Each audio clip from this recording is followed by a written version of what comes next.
Welcome to Tabletop Gaming Guild. Tabletop Gaming Guild is all about the experiences and memories that playing tabletop games with friends and families can create. Today we're going to be looking at Boonlake, designed by Alexander Pfister and published by Capstone Game.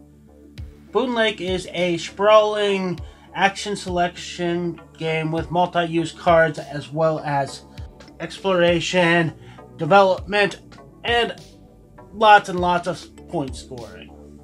In Boonlake, you're going to have a hand of 6 project cards, and you're going to be taking actions from this action chart. On your turn, you will select one of these actions, and the action you select, the space it's in, determines how far you may travel down the river, as well as potential negative points for taking the further one down. When you select an action, they typically have a couple steps to them. They'll usually give you a type of card, in this case a knight card, that you can play or discard for 2 coins, and then an action that you can do, as well as an action that everyone can do. So in this case, you can play a knight card or discard the knight card for 2 coins. You can hire an inhabitant, you can explore a new location and get the bonus for tile you covered, and then everyone can trade 3 cards or 3 coins for each additional worker they want to hire. Once that action is done, it goes on the bottom of the track, and the entire track gets pushed up. Other actions include things like cattle rushing, that allows you to play sun cards, place a pasture, that everyone can either put a cattle down or play any card from their hand. This action allows you to build advancements. You have this action that can trigger region bonuses and income, good for getting money and being able to play whatever card you want. And then this action allows you to place an inhabitant or upgrade it to a house or house to a settlement. And this last one that we haven't talked about allows you to explore as well as upgrade. However, if you notice, it has the double lines here, which means every player except the active player can do this next action of drawing 2 cards and playing 1. So that's all the actions in the game, but there's a lot to that. So let's go break down some of these elements, such as the cards in your hand.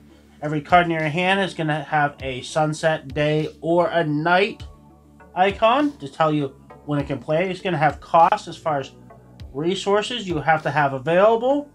Except for cash and vases, resources are not spent, you just have to have them available. They will also have instant effects as well as ongoing effects that are triggered during certain actions, as well as endgame scoring benefits. Most cards will also have potential endgame scoring listed on the bottom. Next, let's talk about your personal player board. You have 2 canoes that will gather resource at whatever locations they are at. You can always go downstream with them for free. However, you have to pay to allow them to go back upstream. These resource spots can be upgraded to potentially earn resources whether there's a canoe there or not. On your player board, you also have various developments you can bring onto the board, and as you bring them out, you will reveal income in money or points. If you finish up a row, you get the bonus of a worker. On this side, you have various advancements that you can unlock that are available once per income phase. On the board, you have your boat going down the river, and as it travels down, you will get whatever bonuses for spaces you stop at. As soon as anyone passes a dam, you would trigger a scoring phase. Once somebody passes the second dam, you would trigger another scoring phase, and everybody would go back to the top of the river, no matter where they were on the river. In the second round, you'll go down the river once more, but once you cross the dam, you will take the other fork. And again, once you pass the second dam, this time the game is over. So there's only 2 rounds in the game. You also have these scoring tiles that are selected by the players that have 2 functions. The top function is at any point during the game, each player can, instead of playing a card when they're allowed, put a worker down here and pay the cost and get the immediate bonus. However, if it's a tile you chose at the beginning of the game to get laid out here, you get double the points. And then at the end of every scoring phase, you also have to score one of the bottom sections of these. And basically to score those, you have to have met the requirements, such as having 0, 1, 2, or 3 settlements out. If you meet that requirement, you get the points shown on the token you use to claim that. However, if you fail, those are negative points for you. That's a quick overview game. There's a lot more nitty-gritty details that you can get into, but just to give you the general idea. It is certainly a thoughtful game where every action that you take matters, and paying attention to what other people do is very important.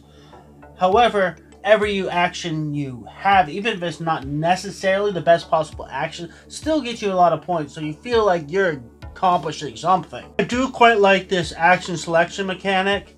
It's a subtle way of discouraging people from constantly doing the same actions. However, it can also be punishing if you're not careful and don't make sure you always have the right cards to match, and losing out on that action that allows you to play a card can be quite critical. But on the other hand, taking an action to be able to use the card you want to use, but not really be able to use the action very well, can be quite detrimental as well. So you do have to plan ahead of time to make sure you're keeping the right cards. So you need to know your next action before you take your current action. The other big element to this game is just moving down the river. It makes a lot of variability to the potential length of the game. Often you'll have in the first or second playthrough people just sluggishly moving down the river and people getting massive points because they have tons and tons of time. But once you get experienced players, you'll often see at least one player pushing down the river quickly to try to push the end game or push to getting income early if they have a good income generator. Overall, it's a beautiful game.